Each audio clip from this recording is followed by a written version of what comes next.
You got to catch me up on this about the food prices. Yeah, the Uh, underground food market. No. I went to Restaurant Depot for the first time this week. I feel like I've seen like YouTube videos from other bodybuilders and everything. So I thought, I mean, it's a free day pass. Doesn't cost anything to go in. You got to fill out a piece of paperwork normally. And I thought, normally I'm a Costco guy through and through, but I got some extra time this Thursday. I'm just gonna pop over there and see. And it's not somewhere you'd want to leave your car parked for a long time, but the meat and everything was legitimately half the price of Costco. I mean, like it was under $1.30 for chicken. It was like a little bit over $2 for whitefish. Uh, Full roasts of beef were like $5.99 a pound. I got a 50-pound bag of rice for $30 and another 50-pound bag of rice flour to make creamer rice for like 25. That's the hack, by the way, bro. Yep. The rice I've just flour. I've been blending it in my blender for just years, but it gets really loud and kind of just a pain in the butt. It doesn't get super fine. Everything is still a little bit gritty. So like, I've been looking around for rice flour, but nowhere sells it except for like that Bob's Red Mill, and it's like six, seven Yeah. dollars a pound. I'm like, I'm just gonna blend it for that price, but if it's like 60 cents a pound or something, I'm gonna try it. No, dude, I need to go to that place. At least the rice flour alone. And The best, yeah. technically, you're supposed to have like a business to go there. You can fill out a day pass. They charge you like an extra 5% for not being a member. But since I mean you have the gym, you could just give them like your EIN and just use that. It's like, oh, it's for they have drinks there too. I'm sure you probably get better prices for your energy drinks and everything over at that warehouse. It's like, oh, it's for resale there, so then you're not paying sales tax either. Hmm. I'll buy it, resell it to you, same price. No taxes. That'll be money. Or I can just be your Instacart shopper and We'll have a just give meat you the tip or laundering whatever. business. You can Instacart it too. You can Instacart the restaurant depot. Yeah, I mean you may be a little bit outside of the range of the Brooklyn Center, but I looked it up on Instacart and it's all there. What the hell? Imagine someone pulling up to your house and unloading like 50 pounds of meat. Bro, they already It's when I big get shit carts. when I get shit delivered to the gym, the people don't even want to like deliver it for me. Like they like ask me to come out and grab it. I'm like, what the fuck did I pay you for? So with like 50 pounds of meat, there's no way that's happening. That's funny. I will So say you my have to have freezer like is a an little bit fuller LLC, right now. Get them in LC. do you? I'm not Or is it, or can you sure. just have like a DBA? I think you said you need either an LLC or a DBA. You just need either like a sales tax waiver is one way they can verify it. If you have an EIN for your business, they'll do it. Or one other thing, I think it's free to apply. There's no membership or anything, but it Yeah. was it was really cool to go there. By the way, there's a online the Webstaurant store, which I bought my fridge from Webstaurant, I think. Yep. 50 pounds of white rice flour for $32. But they're Let me shipping. Wow. check my receipt what I paid. Huh. Restaurant Depot. I got to find a warehouse now. Jeez. Dude, There's there's two some here in the Twin Cities, but one's closer, obviously. So locations. All right. If you're saying it's ghetto, then Houston has to have one. Right. What? it was definitely in the part of town that I made sure I Oh, parked next to nicer cars than mine. So if any of them got broken into, it wouldn't be At mine. the same time, they might grab yours because it's probably easier to hijack. Probably. But I parked next to a big fancy truck. So Yeah. yeah. Dude, the one in Houston is like in a ghetto area. It's like oh yeah. I'm like looking at it now. It's like next to like a fucking Waffle House and a Dollar Tree, right? Like Just like this downtown area, man, that I'm like, yeah, it's a sketchy place. I got Uh, 105 ounces of yellow mustard for 4.85. I got a half gallon, oh no, it's a full gallon of the Frank's buffalo wing sauce for $17. dude, they need to have Melinda's in there. That's what I was thinking. Yeah. Uh, That's cool. the rice flour, 50 pounds, 27.26. Oh, dude, I'm absolutely hitting that shit up. It's it's a little bit of an experience to kind of walk around there because there are employees ground pallets all over the place. Mhm. And not like the ones who like, oh, do you need any help? They're like, no, get out of my way. I'm getting something here. That's But awesome. I mean, half the price of Costco, and that's normally half the price of like a Cub I, or Kroger or something. I wonder what So they were thinking when you walked in. Like, does this guy either have a business or no, he's a bodybuilder, right? Like I wonder what their initial reaction is to the you. one here in Brooklyn Center is open to the public. Anyone can go in. Just they start charging like an extra 5% if you don't have an official membership. Man, it might be worth it just to start an LLC and then it'll pay itself off. Literally. Yeah. Why is there only losses coming into this business, like the IRS? There's no revenue. So I mean, like the Minnesota minimum fee is tiny. It's like $20 or something. Yeah. It's So like those candle shops, man. You see them like on the beaches and stuff of the touristy areas. Like they're not making any money. It's a bunch of these millionaires that are giving their wives something to do, and then it's just a loss. Just like launder That's how money. all the antique stores in Rogers are, I think. Like there's like 5 antique stores in my town. There's no way this Yeah. shit money. Antique store is like it, another, it's another word for like thrift store, like junkyard. I don't know. Yeah, but this is legit like antiquing. Like this isn't like thrift. This is like antiquing. Like yes, like, the shit you see on like American Pickers. like the Kind of. China babies. I Yeah. don't know. Man, now I have to go there. Now I have to, man, I might have to buy a second deep freezer. That's honestly like what I was thinking when Joe said that too. Like, mine's already kind of burned out. What if they have sourdough? Do they have sourdough, Joe? Then my whole I meal. didn't see any. They had a lot of different breads, but there's like Indian flatbreads and they had like some breakfast stuff, but I didn't see any sourdough loaves, and I did check. Yeah. Why don't you get May your have just looked in the gym? wrong spot, but Let them sponsor your gym. Hey, that actually is like one business partnership that makes sense, I think. Be like, They might, give, dude, give Joe, me they a might have like whey protein. they did not. I checked. Oh, you're on it, dude. Blueberries? Yes, but Costco was cheaper. They were like $5 a pound almost. I What? was shocked. The produce prices at Costco were better. That's why you never see blueberries at restaurants. Now it makes sense. uh, I mean, Costco's overpriced, man. Like I go between Sam's Club and Costco. Costco's meat, I'm like, it's the same thing as Sam's Club. Like a Sam's Club and Walmart, it's all done by Tyson, anyways. Like I don't know what Costco is, but I can't imagine it being anybody different. And I've tried the whole True. like eating organic, free range. It does taste different, but as far as like digestion goes, I didn't see a difference. And but I'm also not going up to like 12 ounces per meal. So maybe if you're going that high, then I guess like that may help, but I don't know. There's some extra like betaine and some enzymes in to cover the gap. Yeah. I mean, I'm at like um, 10 and a half ounces and just segueing into bodybuilding here instead of just food shopping. My blood work is the best it's been in years. I've been doing all the not cheap meats, but I'm not doing organic. I'm not doing free range. No like cage free eggs or anything. I'm not doing grass fed butter or anything. It's just regular processed chicken and rice and some olive oil every now and then. And yeah. I had a 42 HDL. I was Ah, shocked. that's Joe, do pretty you remember good. that shit came back? Your LDL back in like years ago. Prep was like fucking like single digits, I think. I remember talking about that. Yeah, Yeah. Yeah. So I'm happy. That's good HDL for you, man. I know. Did you feel any different? Like, here's one thing I like blood work. Blood work gives us a bunch of answers of what's going on and how we can adjust plans and such. But I also think it drives like a psychological problem in people and they start thinking they have problems and they feel a certain way. But if you never would have gotten that test, would you have even noticed anything as far No, as I like mean, sluggishness? Jack may actually get a kick out of this.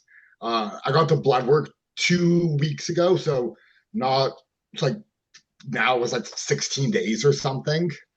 And the glucose number, like my fasted blood sugar, it had a 44. And I drove there fine. I was talking to the lady. I felt a little bit off when I first woke up, but just drank some water and I was moving around fine. What do you normally wake up at? Normally, I'm waking up at that time because I was on a little bit less food. It was low 70s, high 60s. But then it was like 2.5 hours between when I woke up and when the actual blood test was. So I went for a little short walk and everything. I was talking just fine. I drove just fine, was thinking and everything. And it's like, oh, that's a bit of a low blood sugar. You thought you were thinking and speaking correctly in your That's what I'm head, but it was coming out. You're like drooling, tongue is numb. Uh, Yeah, that's crazy. but also Yeah, I at a had zero I point had a 0.5 testosterone CRP, 5 CRP. CRP? zero point 0.5. No Okay. shit, Joe. Good for you, dude. And I felt no different when it was a 20 something a It's few because you months got rid ago. of your toxic sludge water bottle. Andrew, did he ever show that to Wait, you? what? No. Oh, Oh my God, dude. For a year, this dude was coming to the gym with it. He, drink a water bottle like this, and it was coated with mold on the inside. yeah. No shit. It was the most You couldn't see disgusting. the liquid. It looked like some shit that like a mutant would drink to like stay a mutant, you know? Like it was fucking nuts, dude. Like he never washed it, never cleaned it. It was rancid. And his CRP was like, what was it?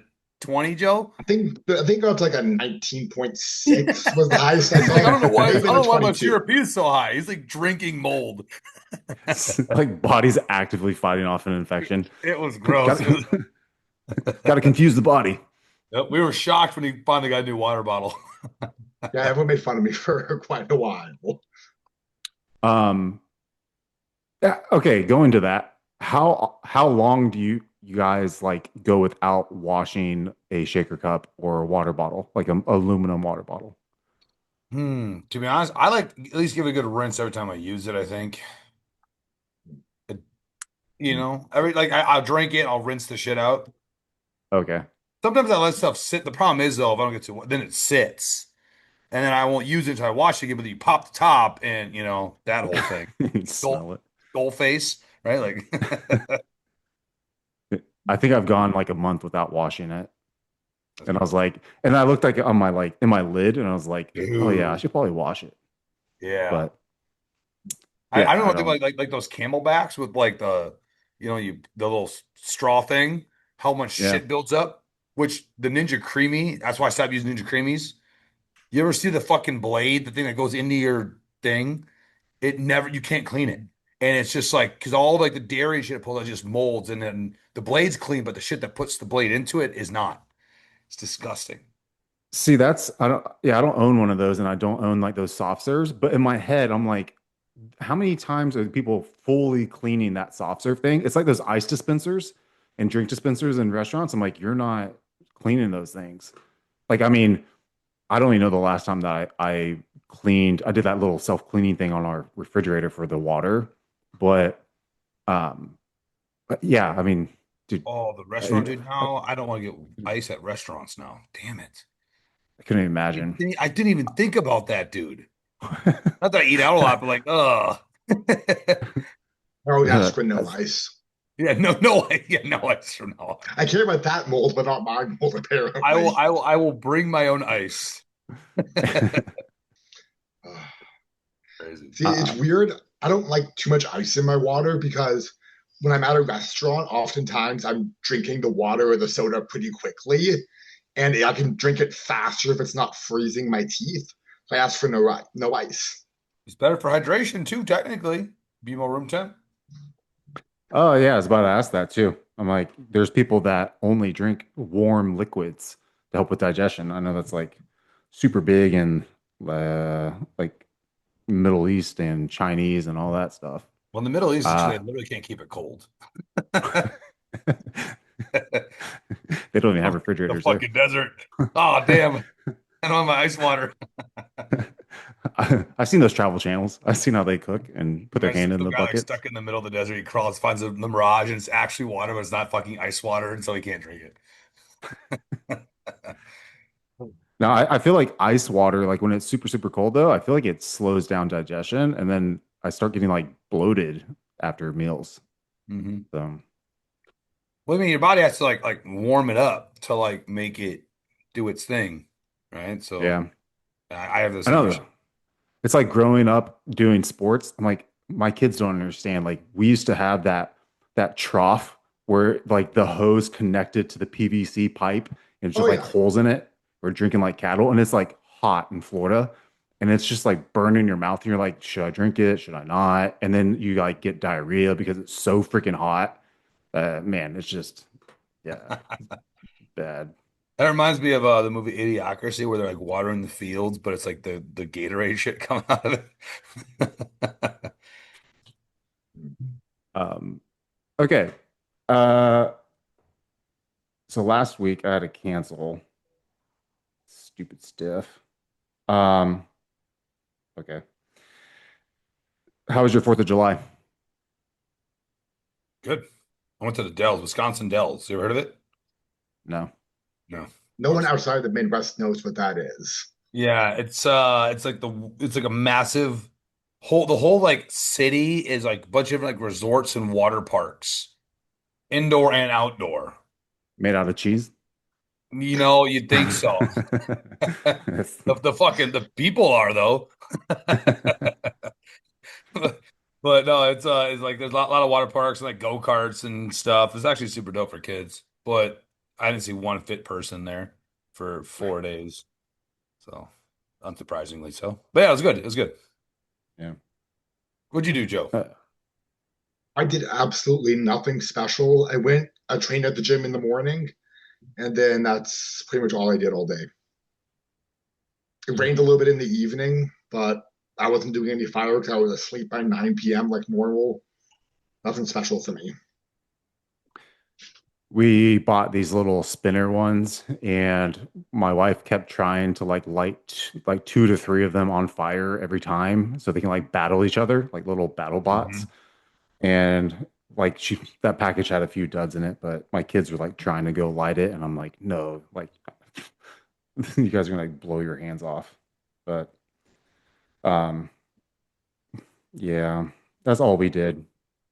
No barbecue, nothing like that. I rode a horse for an hour on the 4th of July. That was cool. Not really Tried to much. kill you. Yeah, dude, his name was Jack, which was super dope, and it felt like it was me in horse form, which was once I learned that we bonded. But we're like halfway, so there's like these like big fucking caverns, right? And we're walking along the side of one of these things, and the guy goes, "Hey, just so you know, someone fell off this last year. The horse fell down the fucking canyon." And the person did too. He's like, we got some bad reviews for that. And so I'm, halfway into this ride, not knowing if I'm fucking make it back or not to see the fireworks. But I rode a horse. That was cool. I like horses. Yeah. Um, if I can get one, I would. They're so expensive. After like one of my friends has one, uh, and I don't know if I can afford one of those things, man. That's expensive. Good. I meant to Um, ask you. Sorry, I didn't mean to interrupt. No, I was just saying the horse physiology. One of my clients is like a high level horse vet, like all like the high level horses, like the athletic, like the race horses. And so we talk like human physiology versus horse physiology, and all these like substances and drugs that they use in like horse races and shit versus like what a human would use. It's actually fascinating. I mean, the amounts are insanely higher, but they've used fucking clan, they've used like everything. It's crazy. It's cool. I have hypothetically used some chemicals from a equine website, and says, "Oh, like for whatever size horse, take 5 ml," and I'm doing hypothetically a tenth of a milliliter, and I feel great results from it. Yep, it Dude, works. if it has a horse on the bottle, it's good to go. You know, it's good stuff. Yep. Uh, yeah, but yeah, if you own one, man, you can get EQ, you can get all that stuff prescribed. You can get Mhm. Kenalog. Well, 50 milligram a milliliter. Yeah. Yeah, dude, the syringes. I mean, I don't know if you need to hypothetically use a horse-sized syringe, Joe. Fucking Like an 8 gauge or something. yeah. Oh, Oh, I feel like getting don't want to shot. even think about that. I've had Uh, an 18 by accident before because I drew with an 18 and I just forgot to change out the pin. I'm not going to forget to change out the pin again. That was my first time ever. I Same used a thing. 22 for the longest time, but then I switched to 25s. Smart man. Yep. Oh, I left a fucking crater in my ass the first time ever using the drum needle. oh. How much did you inject? Me? Me or Jack? Oh, Jack. fuck, man. I don't even remember. It was just the first time ever using test. I think it was like 300 mgs. And I used the 18 gauge, and I remember twisting around, and I was so nervous that I was like cramping up, right? And I was fucking and I was like profusely sweating. My hand was doing this, Needle kept fucking slipping out of my hand, and I finally did the thing, and I pulled it out, and the fucking blood just started gushing because of how big of a hole it was. And then I was just like, holy shit. I called the guy that was helping kind of coach me at the time. He's like, what the fuck did you do? Don't do that again. So I learned my lesson. Man, And you put a ml in there or more than yeah, dude. ml? Yeah. Ml. I What, know. what about you, Joe? What was your first volume and like needle size? And like where'd you put it? I was a little bit different because I started when I was 20 because uh, I had just like really low weight and hard diets kind of in college for a couple of years. So I just got my natural test checked once and it was in the 40s. So they referred me to an endocrinologist and insurance runarounds and everything. Eventually got prescribed actual TRT for my first ever shot. So it was like 100 milligrams in milliliter test cypionate from the Costco pharmacy. And they gave me pins that were draw with an 18 and pin with a 22 inch and a half. So I did a full mill in a glute and I couldn't sit for like 3 days. Funny. So that's the protocol. That's every guy knows how now to get TRT. You got to crash it to 40 first, right? The um, key is just it, be super low body weight for several years in a row, and then your natural level will just be gone. just go in sleep deprived and a ball of stress. Uh, the Walmart TRT bottles, they were giving me 1 ml vials. Yep. So they gave me like a pack of 3 or 4, which I mean it's like what little peptides are in. But CVS would always give you like the 10 ml. But dude, my first one, I was using Sustanon and I used an insulin syringe. And instead of like back then, we didn't know how to backload, I guess. But I was like sitting there all day just trying to pull it through for like a full ml. And then I put it in my quad. I was Oh, like, Oh, oh, here we go. So like, and growing up, I mean, I've had injections done and I've had like the allergy injections. So all I had were the insulin syringes for the allergy injections. But I was like, oh, this should work. Dude, it took forever and so much pressure to push that through.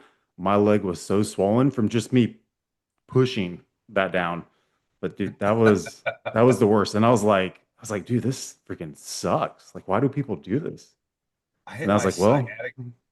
I hit my sciatic nerve one time in college, and I remember, dude, I had to walk around campus, and I was in the most fucking pain I've ever been in. I've never felt anything like it since. But a fucking inch and a half needle in the glute, and I stopped using inch and a half after that. yeah, I remember when everyone was like, oh, you have to go deep. Like, I'm Right. like, thinking back about it, I'm pretty sure they were talking about SEO. And I'm like, like maybe we were just not thinking about this. Like they're like, it's oil.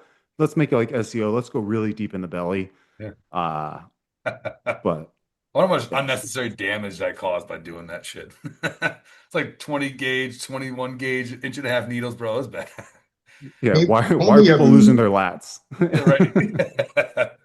call me a meathead, but I still think getting it deeper is usually better, especially for like first time users, because I feel like it's very stereotypical these days for someone's first ever shot to be an insulin syringe, like 5/8 or 3/8 inch in a delt. And I've seen so many of them, like, even if it doesn't leak out of the skin, it leaks out of the muscle, then it just inflames the whole area. And they're like, oh, I have an infection on my first ever shot. Like, no, you just didn't get it in the muscle. I think it Yeah. goes by how fat they are too. Like Yeah. if someone's fatter, I'm like, dude, yeah, get an inch. But like, I mean, if I go an inch, man, I'm gonna hit. I feel like I'm just gonna hit a bone. Like I know I'm not, but in my head, I'm just like, I'm gonna like pin because I mean, I've injected and like, you've hit those nerves and it twitches, and I've had a needle bend inside me, and I was Oh yeah. like, dude, that freaking sucks. And I pulled it out. Well, I fully injected it because I'm like, I'm not gonna waste this. And then I pulled it Perfect. out, and then it's like it swelled up so fast. I was like, this is not good. Yep. I feel like everyone has that first time ever injecting quads. And there's always a story with it because no one ever had a good first quad shot. I My mean, I'm first fine ever. with them now, but my first ever one was the morning of a leg day. And I was walking peg leg into the gym that evening. Like I just couldn't bend the knee without having like weight on my back or like in the leg press. The knee just would not bend. My first ever quad shot, I was in the bathroom. I was dating a girl. We just started dating. She didn't know I was taking anything. And I was remember sitting in the bathroom. I was like, oh, just give me a minute. I'm like in there and I hit my fucking quad. And no joke, I'm not even joking. The shit like geysered, bro. Like I'd never seen such a spray of fucking blood. I was like, oh shit. She's like, what's wrong? I'm like, nothing. And that shit, and I had to wear pants for like a week because it was so swollen. And I honestly, I started my quads after. Like I was like a one and done on my quad. Plus, I Yeah, traced my outer quad so many times just to make sure. I was like, I'm gonna get it. I'm gonna get it. dude, I've injected like pretty much everywhere, except for my calves. But I always just want to see what happens and how it feels. Plus, like being in medical background, I'm always like, nah. I mean, someone can give me a shot. But this one girl, she gave me an injection in my hamstring. Oh my gosh, like that was so painful. Man, I freaking made that mistake. But then I was just like, maybe because I was like, I should do the calves, but then everyone says it's the worst, and I was like, I'm not going to. But yeah, the hamstrings, not good. Well, bro, I ruptured my hamstring a few months ago, and I was like, maybe I'll do some PRP or something. And I was like, I'm good. Didn't even want to think about it going anywhere near there. Yeah. Um, so Jack, you had some people in a show. What show was going on? The Twin Cities Open yesterday. Pretty good show. It's a very, very good regional show. I You just got wish they picked. didn't put the open guys on at the very end. It's like everywhere I see, it's always like the open guys are first up in the lineup. And then here in Minnesota, it's always at the very end. The very, very end. Yeah, it's a Yeah. really well-run show, but it's just always they're always late. They always Yep. go late. What do Um, you what do you think about okay, here's a question. Would you be opposed like a running format in NPC? What Like am what I they do running? like when they do in natural shows. Where it's Oh, like you go on and then you're by the time your division's done, you have all your winners and you're done for the day. I think I know a lot of places actually do that, where they're just like on entirely in the morning, then they're off by like noon or 11 Mhm. a.m. And I feel like that can be really nice for the competitors, but also it's harder for spectators to come and watch because usually people want to come and watch a show in the evening. And then the promoters can only sell one set of tickets. Exactly. I've never been to a natural show. What do they do? They do the prejudging and finals all right there.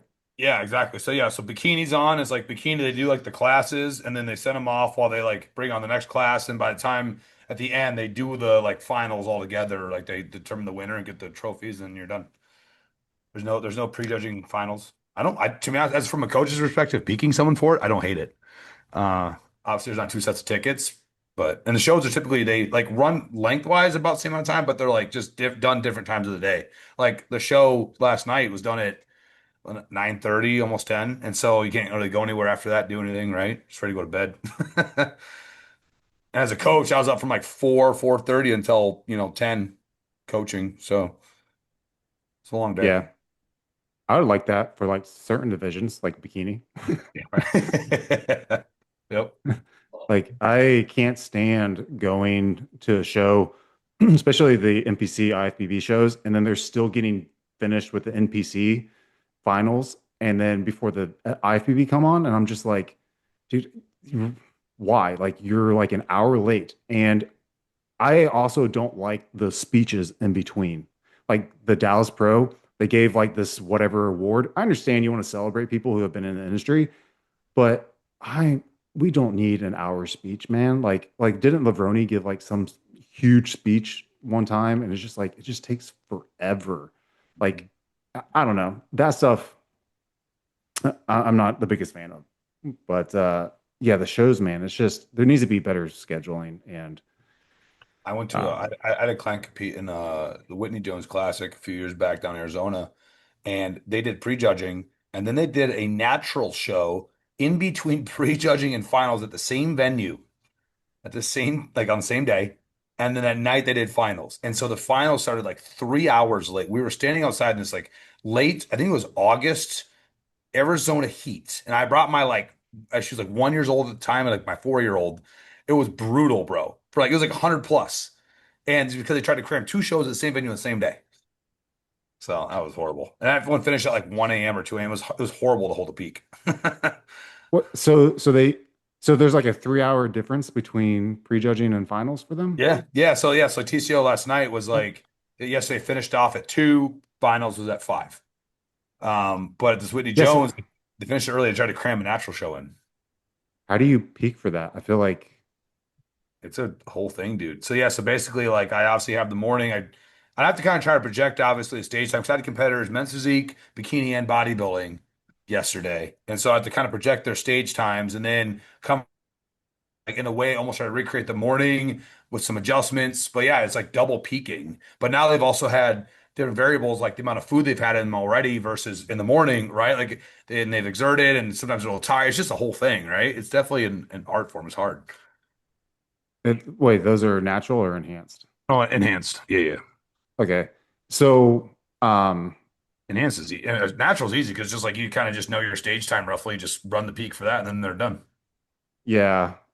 Yeah, with that time, I mean, I don't know. For me, it's like when I have a nice pump, it's sometimes hard to get back that close. I need a further time span, and I need to like take a maybe a bit propanol or something to like calm my anxiety of the first stage, so I can like digest my food or whatever, and lose whatever sub Q water. But do you do you use anything like like growth hormone, Superdrol, or anything like that to keep them full for the next showing? Yeah, so I mean, I had both my guys using growth hormone. I had them run it up night before, few IUs just to help with like morning fullness and whatnot. We just been like I'd peaked them with it in, and so I knew how they looked with it in, so I kept that in.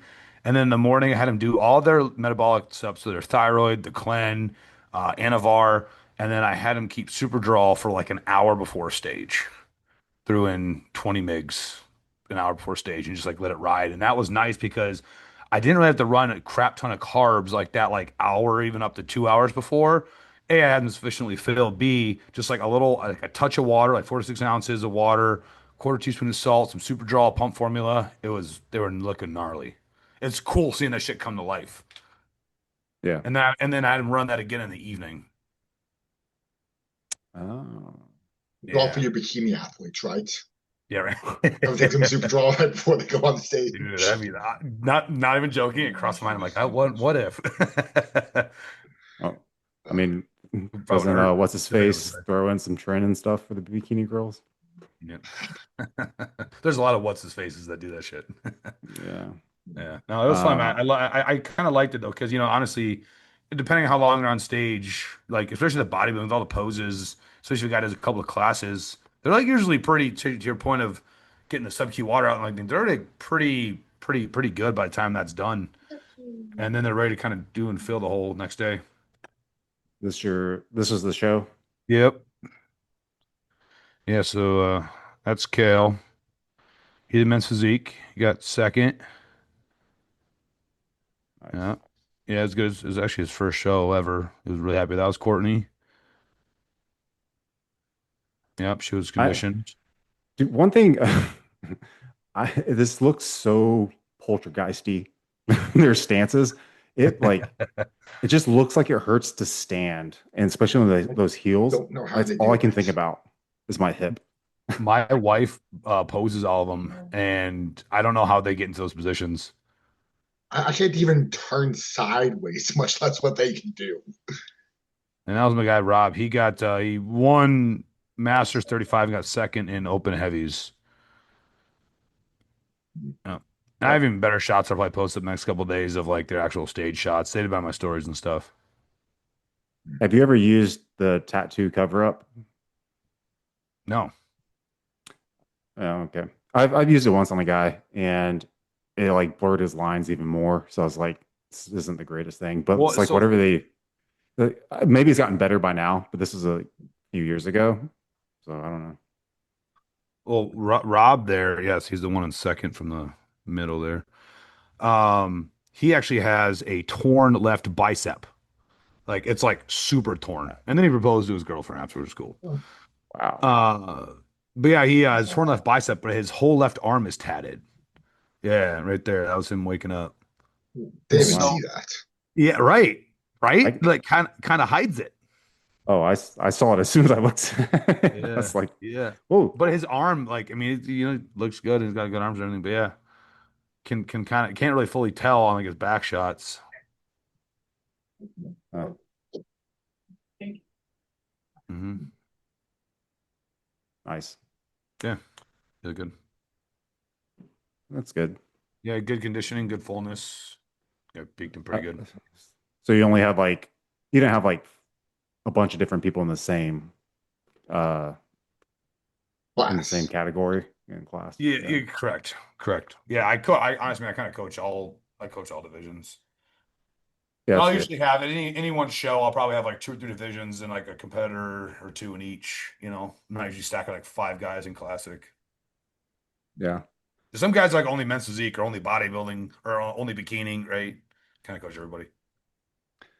Yeah, I went to what was it, Branch Warren show to see a friend. He was competing, and his coach is this Mark guy. I didn't even know about him until he told me. But he was coaching him, and then like I think two other people, this guy, two other people like that were competing somewhere else. Hmm. Um, but it's just funny seeing him going back and forth to like talk to the clients on the phone and then going back to him. I was like, dude, like I remember those days, and like I've messed up before where I gave someone the wrong protocol to someone else, and I was just like, that was on me. Totally screwed him up. Yeah, I had five in a November show, and that was fun. I mean, I think every single person did a different division. And I had to like, so you're just on all day and you're like trying to fuck, like, what's your timeline? What's your timeline? Where's your food at? Right. So I have like just like these massive lists of notes of like everything I've done for the day for them so far. And just, yeah, dude, it's very easy to get that mixed up. Yeah. Um, ready to get into some questions? Sure. Do it. Someone asked about GH use. Uh, when do you prefer to inject your GH? And if you do inject all at once, when do you prefer to use your GH? Do you inject throughout the day or all at once? And if so, when and why?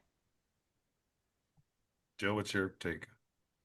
I know right now it seems very trendy and very scientific to just do it all at night because people argue that insulin sensitivity kind of goes to crap if you're injecting it multiple times a day, and you can build up insulin resistance pretty quickly. I know I personally do split it up a couple times. I do AM, PM, so half right when I wake up and then half right before I go to sleep. Uh, I've taken it intramuscular directly after training in the past, and I do like that. I feel like I see like this huge difference in growth. But in fact, I was doing a little bit extra. It seemed like it helped those muscle groups a little bit, even if it's just helping kind of keep them full after I trained. I think really the biggest thing is going to be total dosage throughout the day. That's going to be the biggest determinant of everything, whether it be insulin sensitivity, growth, IGF, everything. But the most scientific way is definitely to just do it all at night. If you're doing it in the morning, you have to probably make sure you either dose it with insulin if you're taking it with a meal, or have like a no carb meal for your first meal, just because it can reduce that sensitivity so much, according to some people. I uh I like the split dosing as well, especially you start getting to the higher dosages of basically maybe six, but definitely kind of like eight plus split Mm. dosing that. I usually have guys do it on training days before the lift, intramuscular, in the week, whatever body part they're training, and then the rest at night before bed. And I agree, total dose matters, but at some point too, like I know that if I get to like that, sometimes six, depending on the quality of it, like eight plus, it gets some of my carpal tunnel type symptoms and things and whatnot overnight. So split dosing is just usually maybe we hit six or eight. I just split it always, and I prefer pre workout on training days. Yeah. I think Um, like I, I, the fat loss benefits of dosing multiple times a day is really overrated. People are used to argue like, oh, at 1.67 units or something, that's when the fat loss benefits of taking it cut off. So therefore, you want to take 2 IU as many times a day as you can, because then you're burning the most fat. I just can't be bothered to take 14 shots a day or something. So uh, I Plus, think there is benefits to splitting it up for sure, but not to the point of absurdity. in a prep, I'll definitely have people take it like before night for morning cardio, something Mm-hmm. along those lines, just in terms of just like the time to action. So I don't even like love the super frequent. You can like this pulsatile type frequency, but then you have other things coming in, like you're eating food, you're like it's things are just too variable. Like the night before bed, you take it, you wake up, you know that the lipolysis has started. Now you do your cardio, and it's gonna be more effective for the fat loss. Yep. Yeah. yeah. Yeah, usually if it's like 4 and under, just all at night before going to bed. I don't ever use it pre-workout or post-workout. Um, because I just feel like my goal as far as like the training is uh to become anabolic afterwards and to release that insulin and let the insulin do its work in recovery. And I take I don't both. want my body trying to create lipolysis and be anabolic and then cause, I feel like this is just empirical from what I see. I just feel like some people respond very differently and they might retain more water. They might become insulin resistant a little bit faster. But that's also before we started using all these mitochondrial peptides. But so now, since then, I think taking things that like increase AMPK before working out and then taking the growth hormone like I am probably like an hour beforehand, so it has enough time. Now I think your body's better able to like create lipolysis while you're working out, and then you have that anabolism afterwards. Um, but if they're going to do morning cardio, then I would just take it like before going to bed, with or without food. I don't really care. Sub Q, and then when they get up to go pee, take the other half, and then in the morning go do your cardio, your fasted cardio. Yeah, before But work, I'm not really using it for lipolytic effects per se. Because yeah, in prep, I agree. I really just use other things, but it's more so Just gives a for great pump. right. It's more so for the IGF-1 and the growth promoting effects there before workout, especially in the growing phase. I agree with the prep. I'd rather use mitochondrial and other things for that. yeah, like during the prep, like in the off season, your estrogen and your carbohydrates are high enough to have like a great IGF response. I just feel like when you start using in the off season, splitting up doses like that, I don't know. It's just hard. It's just I hard to get to that 8 to 12 I use, I think, all at once. It just ends up being a lot. So it seems not even so much of sometimes an Yeah. optimization thing as there's like I just need somewhere else to put it at some other time of the day. Otherwise, I get actually worse sleep, but I go too high. People have reported that people like, oh, GH is great for sleep, but if you're waking up with burning hands at 1 a.m., that's not great for sleep. So you got to kind of manage that. Yep. That's why I Yeah. just do 5 a.m., 5 p.m. There you go. And like somatropin, I respond really bad to. Like I'm super sensitive to it. So like I would do less than a milligram and I would get carpal tunnel. But genotropin, I'm way better. So then I can go up to like 6 IUs, be totally fine. But yeah, for some reason, like I'm super sensitive to it. And I like I just stay at 2 IUs just for longevity. But like when it's somatropin, dude, I feel that really really responsive. Um, but yeah, I don't get like the benefits of the pump and stuff from it. Really? Hmm. Like I don't feel it like pre-workout. Like I feel like like IGF, but not GH for some reason. I feel Yeah, more tired. I don't disagree that like I don't get a crazy pump from it, but I will say though, like if you put in your biceps or something, like just having injected something in your biceps, like the connection and all that, I definitely feel that effect. Yeah, Yeah. yeah. I just feel tired. Like I don't know. Maybe I don't know. I get so tired from it, and I don't know. And You sure it's not the my two IGF grams isn't of that bad. caffeine you do a day? No, this is before all that. I do way more than no. Um, no, it's just yeah, I don't know. I just everything that everyone talks about, like I don't get the sleep problems. I actually get sleepy and it helps my sleep at night way better. But if I take it during the day, dude, I was like nodding off in the hospitals. Like the beeping and everything couldn't even keep me awake. It was terrible. I do notice when I don't take it before bed, I like don't sleep quite as well, for sure. Like I get really good sleep benefits from it. I just don't miss doses. So I couldn't tell the difference because I should have a missed dose. I am GH.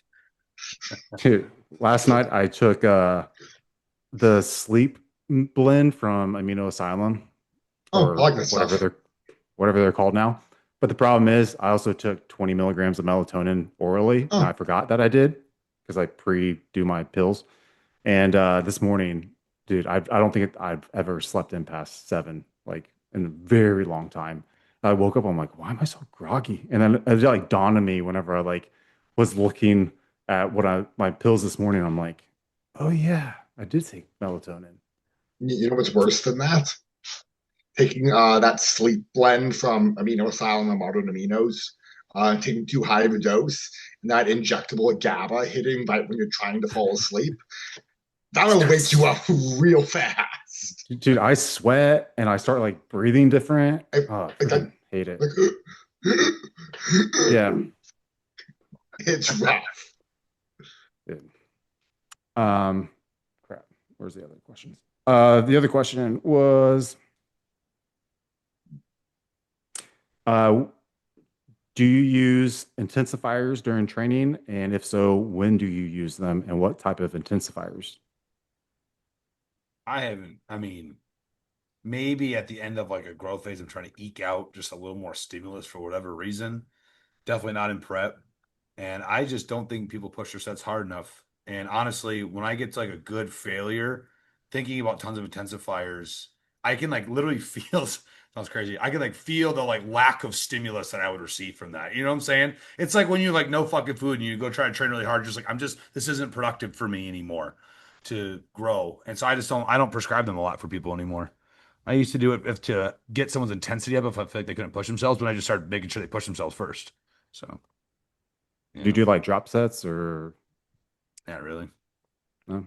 Maybe if I'm, some bikini girls glutes at like the end of a lift and maybe something on the last abduction move or something, maybe on a really weak, lagging body part. But even then, I'd rather just have 'em- if I do an intensifier, like here's something I've been doing for guys like biceps lately. I'll have them like do a bicep curl and then go rip off as many chin ups as they can, just like a different move. Like if I'm gonna layer something, I almost have to go from like one move to another versus more drop sets of the same thing they just failed on. Yeah. That seems to be working pretty well. Some sort of That mechanical drop set or different range of motion loading if I'm going to do that. or do you mess with tempo and stuff like that? I don't really. No. I just kind of let people self-select tempo, assuming it's controlled. Gotcha. You know, I mean, I always a controlled lower. I do coach kind of like these like micro pauses in the bottom range of motion, especially if you like joint pain or some stretch based loading exercise. But I'm not like overly, a lot of guys they'll really harp on the 6 tempo or the 4 tempo down or the pause. Like I just think that shit's overrated. And I think it just creates more of like a stressor on the client and or it's just like a novelty effect. Yeah. You know, Do you think that Hani Rambot's what is it called? FST7? FST7. ST7. Isn't it just an giant intensifier like the entire time? It's Pretty like, Like isn't much. it like never it's like 3 exercises of like what 3 or 4 sets, so like normal rep scheme, and then it's like I think a 7 by 10 of like the last exercise. I think it's like a someone put seven it by through 10, me. but you flex or you pose in between each of the 10. But there's Yeah, like I thought like each thing was like 40 seconds or I don't know. I can't remember, but the dude ran me through it on quads on like extensions and I was like, this is freaking terrible. And it started just like hurting in my bones and not my that's what I'm muscles. saying. Like, like anyone who knows how to actually train, like knows that you don't need that. You know? Yeah, when I start feeling it like just like that dull achy pain, I'm Yeah. like, dude, it's not like I need to be able to feel and contract it, but like I will do partial reps. So like Oh, on like for hacks, I'll do like a partial like just like almost like a piston. And I thought I heard that from John Meadows back in the day, but it just kept that tension on the quad the entire time. And then I'll do like two full range of motions after I do like however many of those just to like exhaust myself. But I feel it that way, but I don't, great pump. And I do drop sets and stuff like with lateral raises, but but if I can't feel the pump or the muscle contracting, I don't see the point. I agree. I think some partial range of motion stuff works well on like lateral raises, leg extensions, bicep curls, maybe even some like chest presses that you kind of like work your way down. Even though I Yeah. don't like do tons on like maybe like a rep or two, force rep or two on like a leg press if I have someone around me. But that's about it. I do when recovery capacity is there, do like the loaded DC style stretching for some muscles just to see if it has an effect. I do see a benefit like in the chest, sometimes in the quads, and I get it in my biceps as well, pretty good. Hmm. What about you, Joe? I'm a bit of a conflicted on this one because I really enjoy intensifiers. I like doing the widowmakers, the drop sets, supersets, everything. But the more I've been training, the fewer and fewer I do, just because I find that if I do one widowmaker, the entire rest of the session is just gone to shit. And maybe it's because just my CNS has just been beat up for so long lifting, but just I can do like maybe one in the depths of an off season when I'm full blast and all the food in the world. Maybe at most one intensifier on 2 or 3 exercises. But I feel like, kind of like Jack said, oftentimes if you're really training hard, you don't need those big intensifiers. I mean, I'd be doing widowmakers on the leg press where you're failing at 15 or 16, and then you got to get to 50 without getting out of the seat. And it was like an 8-10 minute set. And it was fun. It was like, oh, I'm training super hard. But then the entire rest of the session would just be terrible. And I would be sore for a week afterwards. Yeah. So nowadays, like even like a force strap, I do maybe like one, possibly 2 force straps if I have someone who knows to kind of keep the actual movement going and don't just wait for me to die and then yank it up. So they're fun to do, but I think the longer you're training, the fewer of them your body can actually handle. Possibly, I don't want to just toot my own horn here, but maybe because I'm better at engaging it now, I'm better at using the muscle on that first failure where I don't need to hit as many a failure as many times in a workout to get the same stimulus. But I mean, I'm training pretty much every other day, 6 exercises, 2 sets each. So 10, 12 sets a workout every other day. None of them have intensifiers. None have partial reps. None have supersets. No drop sets. No holds. and I am sore for several days after every lift. I feel like uh, yesterday morning, even when I slept well, I felt like I woke up and got hit by an absolute bus. You have evolved, Joe. I For the have. record, he did not used to do that. He not used to listen to me on that. Uh, Oh, I love Alvari's gum. But no, I couldn't agree with that more. Plus, I just think too, you start moving real load, that's going to Mm, inherently create a stimulus itself. Even if I didn't hit failure, fuck, if I'm doing 400 pounds on some sort of bench press, like I'm already likely stimulating something more than if I'd stopped the same RAR at 200 pounds. Right? mm, Like if I got that level of strength in me. So I just people don't actually like train, or I don't get to that point of like that proficiency, that intensity, that strength mm. to, experience that effect. So yeah. There definitely is Uh, some kind of factor of absolute load there. I know you have to head out here pretty soon, Jack, but yep. there's one matter of absolute load on the muscle. There's one matter of just your mental engagement with it. Then you have to make sure your recovery capacity is all there. So again, maybe once in a blue moon, if you have a buddy in town who just like, hey, let's hit the push session. Let's do some force reps on chest presses. Let's do run the rack on lateral raises. It's fun. You get some sick pictures, but it's not productive long term to do that every single session. yeah. You got to go. Yep. I gotta go see my kid's soccer practice. Unless there's one more good question. The next question is, have you used DHB? I haven't. I can't say anything about it. I had a couple of guys coming to me on it, and I just didn't think it was worth keeping in their plan. Um, No, it's not saying there can't be. I just didn't. With everything else we have at our disposal and all this other stuff, I've had no problem getting any guy just looking fucking awesome without it. yeah. Just fun question, Jack. Have you had to use only DHB or only Ment? And then you got test as the base still. Which one are you using? Meant. You just want to grow some titties there, or just play with them a little bit? Yeah. I don't know, aromatized Joe. I'm just playing. Yeah, I don't know, man. I don't know. That's a great question, man. Oh, probably meant. Meant. They're both just two compounds that get hyped up on TikTok, and I feel have no place in I agree bodybuilding. 1,000 fucking %. I haven't used either. Uh, I have I've no heard some idea. nasty stories about DHB and with the PIP and everything. And if there's no PIP, that's almost worse because like maybe they're using some painkillers in that, so you don't feel it. Right. Yeah, dude. Yeah. Yeah. My, my, Methyltrin though, oral methyltrin, dude. I've done that up to a milligram, and my nipples were so sensitive and sore. It was the worst. But I was so strong for the powerlifting meet. It was great. But like I couldn't put my seatbelt on because like it's just freaking hurt. Um, and they're always pointy, like the oh. nipples. Like I don't. They like there's no like formation of gyno or anything. Um, but like they were just like I was cold 24/7.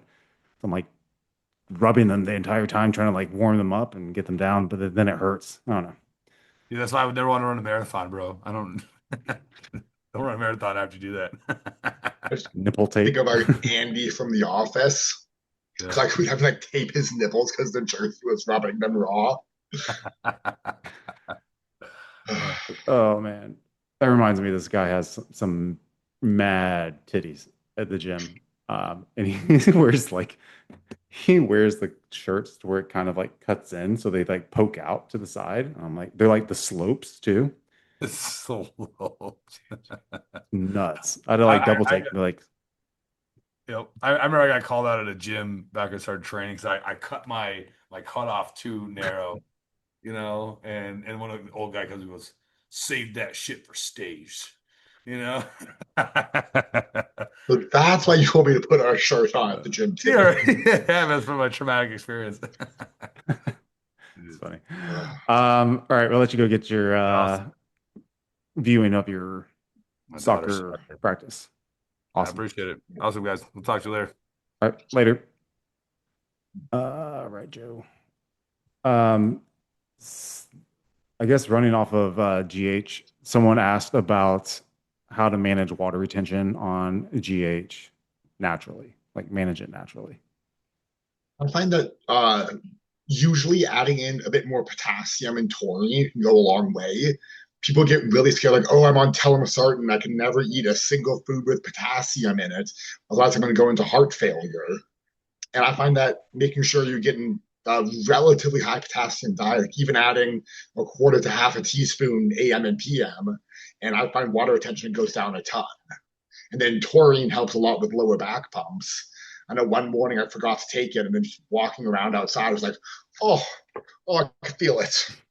So then I made sure I took a double dose that evening, and I felt way better. Yeah. Yeah, potassium chloride. Assuming you're not taking anything else. I'm assuming you're not because asking for natural remedies. Yep. I mean, dandelions there, you can sip on dandelion tea, I guess. Maybe your GI tract's a little bit backed up if you're distended. That might cause some water retention as well. Our ALA, that seems to help with reducing the carpal tunnel pain. So Heard helping of with that, but I've nerve. never done that much. So I've heard for our ALA, you got to take like 600 milligrams. Oh, So it's like 630 because I think they sell them at 210 milligrams. And then sometimes they add in the ben benzophyramine as well. But yeah, you got to take a hefty dose and split it up throughout the day. So you can maybe try that. I don't know how much ALA you'd have to take. Like a conversion, you might have to do like 3,000 milligrams or something. jeez. Um, And I know they asked for a natural, but if you're really having bad issues, uh, there's a medication I don't hear too much about called Finerenone. The brand name's Kerendia. It, I think it blocks like the mineral corticoid receptor, and I find I have a lot less ankle water retention at the end of the day, and it's also fantastic for kidney health. It's a little bit less common and it's more expensive than most of the ancillaries we buy from overseas pharmacies, but it does go a long way to helping your EGFR and water retention. huh. I do not know about that. I mean, I assume that's better than taking HTZ. Oh yeah, it does have a mild diuretic because it does block that receptor, but like no cramps or anything. It's not like a diuretic, I wouldn't say. But Yeah. I just found a lot less. Like, I still get like some mild sock lines in the evening, just with the amount of carbs I have. But when I started taking that, it was probably cut it in more than half. Yeah. Um, yeah. Trying to think of anything else. I mean, you have like other water balancing things. I mean, you can do like celery seed, uva Yeah. ursi, hawthorn berry. Um, yeah. But I don't think you need to take all the carbs out of your diet. I think that'll make you feel No. worse. But then also, dude, have you seen people rebound from diuretics from HTZ? Oh, it's bad. Like Oh, even just like uh even just like coming off that, not at a show, not where they're eating like trash, but just the rebound, it's horrible. dude, it takes people like a week to sometimes 3 weeks to like get back to normal. Like it is terrible. Like I mean, I've seen people where their ankles just swell up so much. I'm like, dude, I think you might have like a heart condition. Yep. Yeah, it's bad. Uh, or you just might die. So I'm Yeah. assuming some of those deaths that people take, those deaths that we've had in the industry, I'm pretty sure like those people that weren't competing on that day, pretty sure that was from like diuretics. Having some congestive heart issues from Yeah. water retention. Do you use Clen during a prep? If so, when do you throw it in? How much? I have in the past. I'm not currently right now because I'm not officially dieting down yet, even though I'm prepping. But I feel like even starting at like 12 weeks out isn't crazy. Even 16 isn't unheard of. You don't want to be taking those super high doses for a long time if your resting heart rate's getting super elevated, in my opinion. So I think like even just touching like 20 for a week, 40 for a week, 60 for a week, and then coming back down to 20, I think can be helpful. think you can also just run 40 straight through and not have any kind of issues there. People think like, oh, I get desensitized to not shaking as much. That means it's not working. It's still working. You're just getting less side effects. And you shouldn't be trying and chasing, I want this side effect. I'm going to take as much GH as I can until I get the carpal tunnel, or I'm going to take as much Clen as I can until I can't handle the shaking. You shouldn't be Yeah. trying to chase and induce side effects and using that as a judge of how much you can handle. Yeah. Um, I like it, especially for women. I think it has Mm, a slight anabolic effect to it somewhere in the background. I think it just helps more with muscle connection until it gets to the point where you're cramping. yep. But usually I have enough people on sodium, so like that doesn't really happen too much. Mm, But yeah, I mean, I've gone up as high as 120 and I've literally just cut it off. And that's every day, not 5 days on, 2 days off. And then I'm totally fine after that. mm, Like I don't need a pyramid, but like I'll pyramid like thyroid if yep. someone's on that. But like I've never, that's the other thing. I've never combined T3 and Clen. Like if I'm combining thyroid with Clen, I'm doing like a blend like Armor All or something, or just T4. Mm, But I've seen people do T3 and Clen, and it like eats away at their muscle. And no yep. matter how much protein I give them, like I don't know. I think that's sometimes I've seen that in the past with people being stringy on stage. You have like that T3 look. Yep. Yeah, yeah. But I like Clen. I think it's Um, getting a bit overlooked with all the MOTSs and SLUs, all these mitochondrials out there. No one's using Clen anymore. And it's worked for 30, 40, 50 years. Just because we have something else now that people have affiliate codes with, no one's using it. dude, that's fine, man. I mean, I I'll buy have it. Clen right I'll take now. it.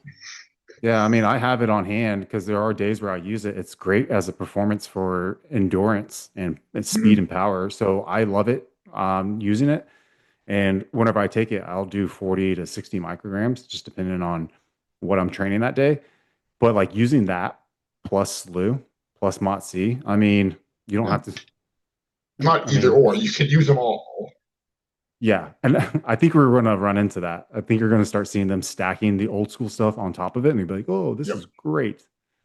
Um, Maybe they'll make like a time release Clen. It's already such a long half life. And it's like 24 hours to 36 or something. I think it's like 36 or something, but just it's so um, long. I've even used it though, like if I'm sick, just trying to open up my airways, and that does help a little bit. oh yeah, you can mix it with ephedrine too. Mix it with some Oh yeah. Broncade. Good to go. Uh, dude, I've done it. It's great. Um, Next question. I can't really answer uh, top three fast food burgers. I haven't been to true like fast food in so long. Like, I consider fast food as like drive through. So Yeah. like the McDonald's, the Jack in the Box, and everything. I think the last time I had any of that was Culver's in like 2017. So I really couldn't tell you. I know people Yeah. say like, "Oh, the McDouble is great," or people love Culver's here in the Midwest. I think they're absolutely insane. Gonna get a lot of hate from that, but Is that the smash burger or butter burger? Butterburger. Butter burger. Yeah. I think we've talked about Um, it in the Discord, and whenever I say Culver's is trash, I get so much shit for it.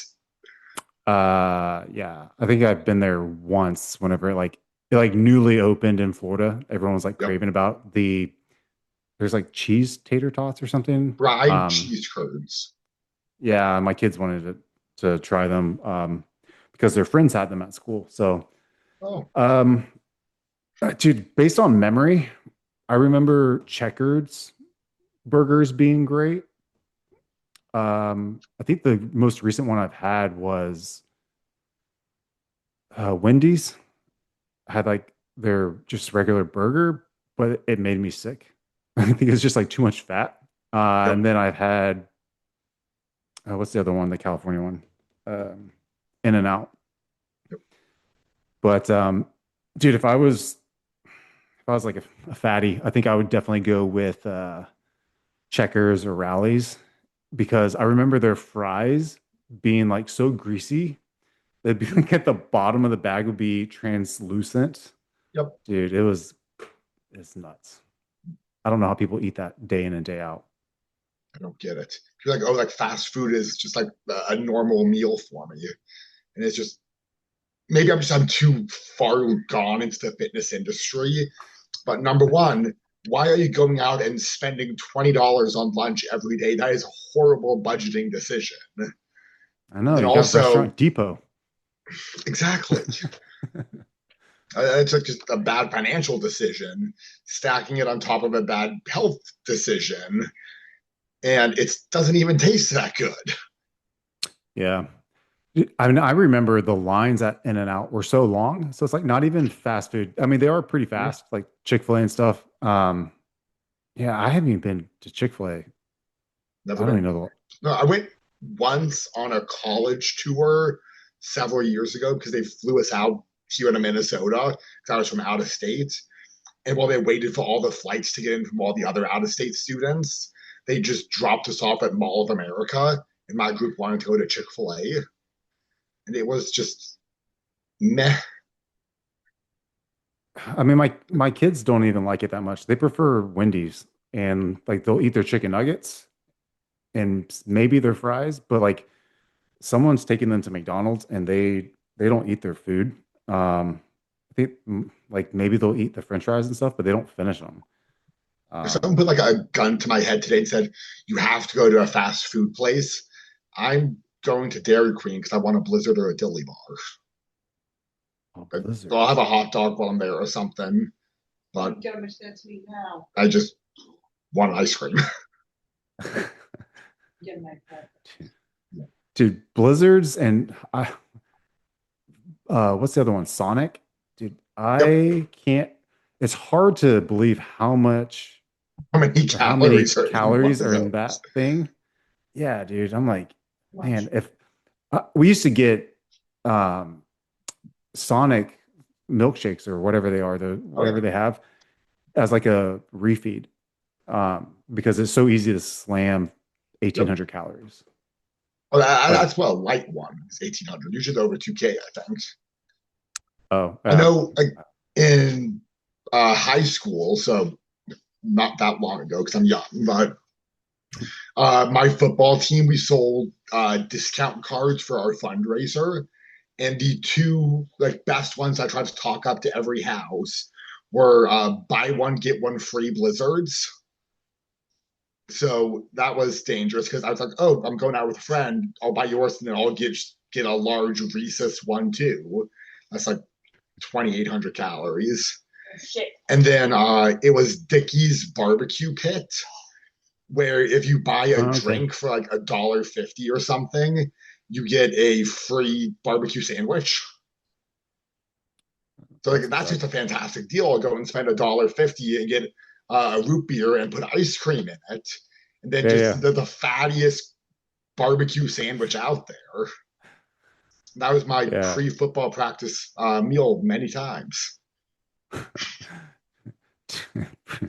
I remember, I think ours was the majority of the time was chicken and yellow rice, like the majority of the times. I think we've maybe had pasta like a handful of times. Well, I'm talking Um, about just food and being fatties here. We had a team dinner before all of the actual games, and it was a rotating schedule of what families had to actually cook and bring stuff in. And we had like a Samoan Pacific Islander family. So that was always the best one because they had like all the good like pulled meat and everything. Then they had this Hawaiian. It was basically like Hawaiian rolls with a cream sauce on top, but it was so good. I don't even know what it was called, but it was just delicious. so I've seen them prepare their meals and they love spam. Oh yeah, Um, but they made this one thing. I don't know what I didn't have a chance to see what the end creation was, but they were dumping mayonnaise and I think plantains and something, and I don't remember what it was, but the amount of mayonnaise containers ratio to how many of like these aluminum trays had, I'm like, dude, this is insane. But they were so much spam and so many plantains. It's just, There's a man, those reason are some of those Samoans are, yes, strong, but also just some big boys. I mean, think about it though. Think about, you know how like you have growing pains when you're getting older? They're Yep. so small as a kid, and then they get huge and are Like like half them get prickly. huge and half them just get tall and skinny. It's like a Yeah, like 50-50 split. your growing pains must be terrible because it is fast. But Mhm. dude, it's insane. I used to play basketball with some of them, and they were like 300-pound guys, and they are so quick, Oh so yeah. agile. Dude, it's insane. I know we had Uh, one guy who he plays professional rugby in France now, but when he was a sophomore at like age 15, he squatted 635 for five. jeez. He was I mean, just an they're insane athlete. I don't know what they put in the water over there. Apparently, it's mayonnaise, but they were just some big boys. it's like spam juice. Um, Hey, Loco Moco so is delicious. what is it? A Loco Moco. It's basically white rice, spam or hamburger patties, and beef gravy over the top with fried eggs. It's almost like a what those Canadians eat with the French fries and gravy. Poutine. Yeah, it's like that. That is rice instead of fries. Yeah. Um, I was just looking up because I don't even know that many fast food chain restaurants, and I'm like now I'm reminded. I've never had Jack in the Box. I've never had Whataburger, even though this is like the state capital. I don't think I've had Shake Shack. Um, I forgot about Arby's. I could do Arby's. They have the curly fries. I haven't had Raising Cane's, even though this is like the state. Popeyes, haven't had. Panda, I've been Panda Express to. is tasty. Uh-huh. I feel Warm it down. I feel so water loaded after it. Like I mean, I haven't had it in ages. the next day, like I would always do legs because I'd be so full and so watery. My leverages would be awesome. Oh yeah. I know for a while, like my first ever consistent lifting partner, we would go to 24-hour fitness that was in like a mall parking lot, and we would have whatever workout.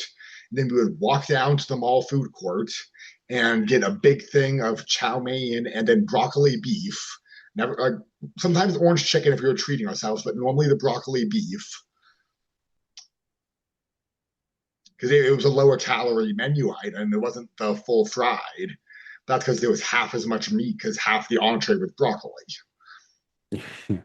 Just give me the beef without the broccoli. Um, What about like a uh, Reddy's or Charlie's cheesesteak? is that like a northern thing? I don't Are think they so. down here? No, I don't know if they're down here. I'm so oblivious to fast foods. I was just a Um, fat kid, so I knew a bunch of them back there, but I haven't had it in so long. uh, what are they called? Charlie's? Charlie's cheesesteak.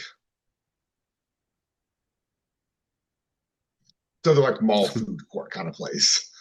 I was about to put cheesecakes. Oh, Um, I do like cheesecake. That's pretty tasty stuff. oh, dude. Uh, I, okay, I could be down with that. It's a lot of cheese. I think I'd have Yeah, trouble the next day. yeah. Um, dude, everything is protein, protein, protein. I don't know. I don't really care about how much protein's in fast food if I'm eating fast No. food. Yeah, that that looks like a a bad night if I ate that. Yeah. um, yeah. I think we'll end it there. I gotta go eat some Okay, food. Just to make enough me hungry. reminiscing over being fat. I'm sorry. But we're all over the place with this one. We were talking about Yeah, Restaurant Depot and then peaking strategies, then some dude. GH and water retention, and then fast food. I, I think, and he's like, GH, I don't really care about the lipolysis. No, um, yeah, I think the Restaurant Depot though, that's a gym. it is. I Yeah, saw Stuart Sutherland beef stew. He was the first one that I saw do it because that's where fish is the cheapest, and he works with Blue Tailor, so he has a lot of white fish in his diet. So I just got yeah, sick of paying even like $6 a pound at Walmart for their cheapest whitefish. So I tilapia. spent swai, Why? The Vietnamese swai, like tilapia. SWAI. Yeah, it's the Vietnamese one. Mm, Yeah, I do get cod from Costco, and it's like, I think it's 12 bucks. 11.99. Yeah, Yep. It's close to like an 8 or 9 most at Restaurant Depot. I think tilapia was at around like $4 or $5. So yeah, it's much cheaper there. And you're paying like the 5% fee or whatever mine's going to start charging now for non-members. Still going to yeah. be cheaper than anywhere else. Should I have do go to freezer space. HEB. I go to HEB though, and I ask the butchers back there to give me all the ends, the cut ends of salmon with skin, Okay. and it's like, it ends up being like 7.99 per pound That's not bad. I because they think don't I sell paid it. somewhere around like 5 or 6 for the salmon. It's pink salmon skin off. But okay, but it's the fillet. These are all like the tails and stuff or whatever Yep. they. So I'm like, dude, just give it to me because I'm eating it for the fat anyways. So, but okay. Anyways, we'll be back on for another episode maybe next week. Hopefully, I should be available if we can get other people on with us.